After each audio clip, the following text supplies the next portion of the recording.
जय श्री राधे कृष्ण। आइए आज आप सब सुनेंगे दशा माता व्रत की कथा।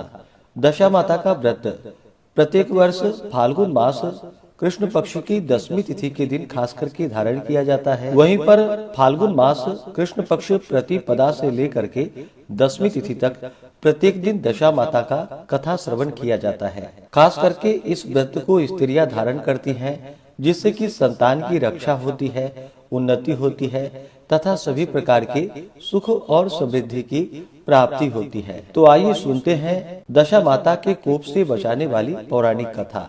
तो बोलिए प्रेम से दशा माता की जय। कथा के अनुसार प्राचीन समय में राजा नल और दमयंती रानी सुखी पूर्वक राज्य करते थे।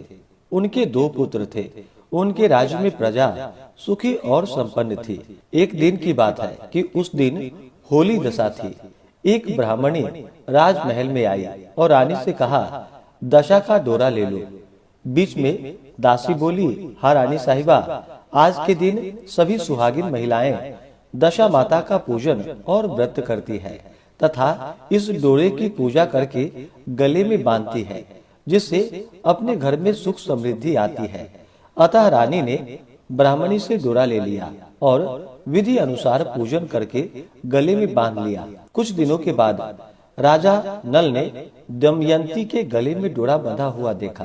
राजा ने पूछा, इतने सोने के गहने पहनने के बाद भी आपने यह डोरा क्यों पहना है?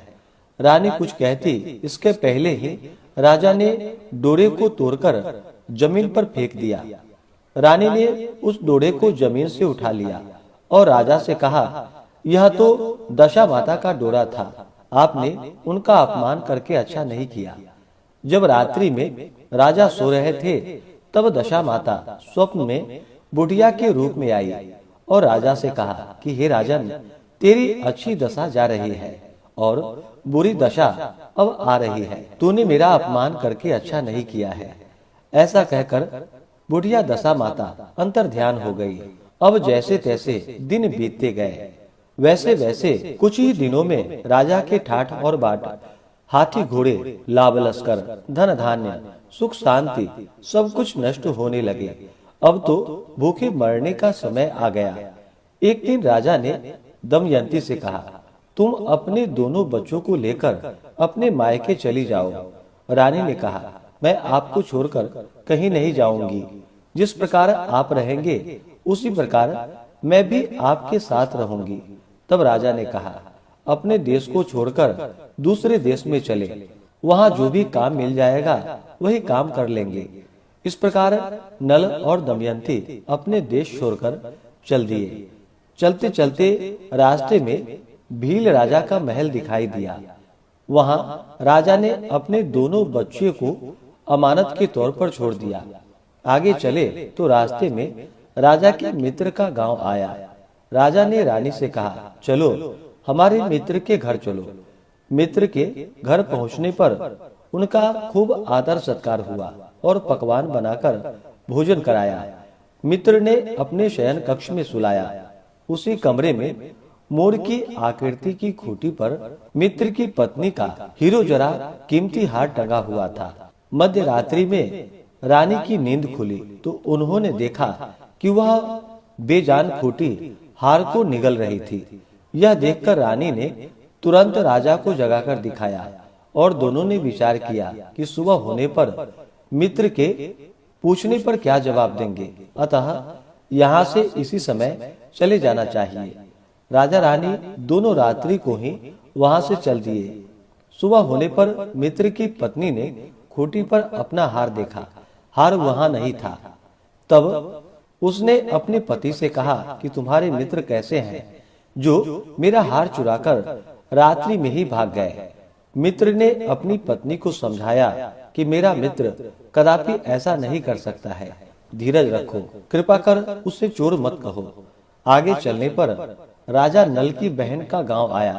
राजा ने बहन के घर खबर पहुंचाई कि तुम्हारा भाई भौजाई आए हुए हैं। खबर देने वाले से बहन ने पूछा, उनके हालचाल कैसे हैं? वह बोला, दोनों अकेले हैं, पैदल ही आए हैं तथा वे दुखी हाल में हैं।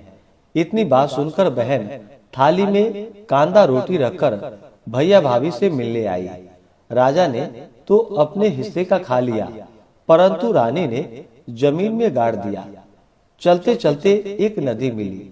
राजा ने नदी में से मछलियां निकालकर रानी से कहा कि तुम इन मछलियों को भूंजो, मैं गांव में से परोसा लेकर आता हूँ। गांव का नगर सेठ सभी लोगों को भोजन करा रहा था। राजा गांव में गया और परोसा लेकर वहां से चला तो रास्ते में चील ने झपटा मारा तो सारा भोजन नीचे गिर गया। राजा ने सोचा कि रानी विचार करेगी कि राजा तो भोजन करके आ गए और मेरे लिए कुछ भी नहीं लाया। इधर रानी मछलियां भूनने लगी तो दुर्भाग्य से सभी मछलियां जीवित होकर नदी में चली गई। रानी उदास होकर सोचने लगी कि राजा पूछेंगे और सोचेंगे कि सारी मछलियां खुद ही खा गई है। जब राजा आए तो मन ही मन समझ गए और वहां से आगे चल दिए। चलते चलते रानी के मायके का गांव आया। राजा ने कहा, तुम अपने मायके चली जाओ, वहां दासी का कोई भी काम कर लेना, मैं इसी गांव में कहीं नौकर हो जाऊंगा। इस प्रकार रानी महल में दासी का काम करने लगी और राजा तेली के घर पर काम करने लगा। दोनों को काम करते करते बहुत दिन हो गए। जब होली दशा का दिन आया तब सभी रानियों ने सिर धोकर स्नान किया। दासी ने भी स्नान किया। दासी ने रानियों का सिर गूंथा तो राजमाता ने कहा, मैं भी तेरा सिर गूंथ दूं। ऐसा कहकर राजमाता जब दासी का सिर गूंथ रही थी तब उन्होंने दासी के सिर में पद्म देखा। यह देखकर राजमाता की आंखें भर आई और उनकी आंखों से आंसू की बूंदें गिरी। आंसू जब दासी की पीठ पर गिरी तो दासी ने पूछा, आप क्यों रो रही हो? राजमाता ने कहा, तेरे जैसी मेरी भी बेटी है जिसके सिर में भी पद्म था, तेरे भी सिर में पद्म है। यह देखकर मुझे उसकी याद आ गई।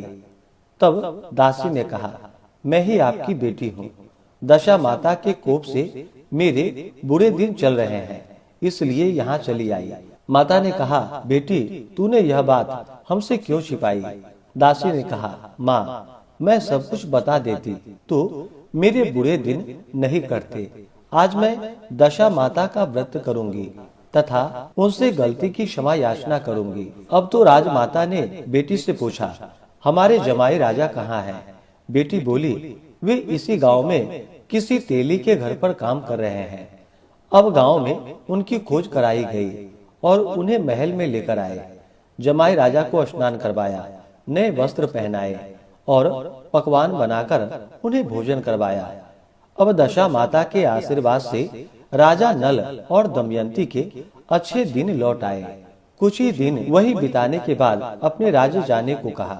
दमयंती के पिता ने खूब सारा धन, लाव लश्कर, हाथी घोड़े आदि देकर बेटी जमाई को विदा किया। रास्ते में वही जगह आई जहाँ रानी ने मछलिया को भूना था और राजा के हाथ से चील के झपट्टा मारने से भोजन जमीन पर आ गिरा था। तब राजा ने कहा, तुमने सोचा होगा कि मैंने अकेले ही भोजन कर लिया होगा, परंतु चील ने झपट्टा मारकर गिरा दिया था। अब रानी ने कहा, आपने सोचा होगा कि मैं मछलियां भूनकर अकेले ही खा गई होंगी, परंतु वे तो जीवित होकर नदी में चली गई थी। चलते चलते अब राजा की बहन का गांव आया। राजा ने बहन के यहाँ खबर भेजी।